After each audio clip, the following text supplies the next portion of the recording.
Jesus.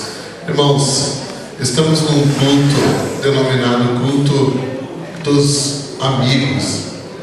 E se você tem um amigo ao seu lado, cumprimente ele com a paz do Senhor Jesus Cristo. Pode cumprimentar o seu amigo. Você tem um amigo aí do teu lado? Cumprimente ele. A paz do Senhor Jesus, meu amigo.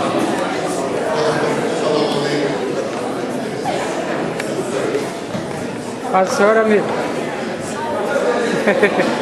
Pastor amiga. E se você não conhecer essa pessoa que está ao teu lado, se apresente para ela. Diga, olha, Pastor Marco. meu nome é Maurício, viu? Quem me conhece? Muito prazer. Já seja meu amigo. Né?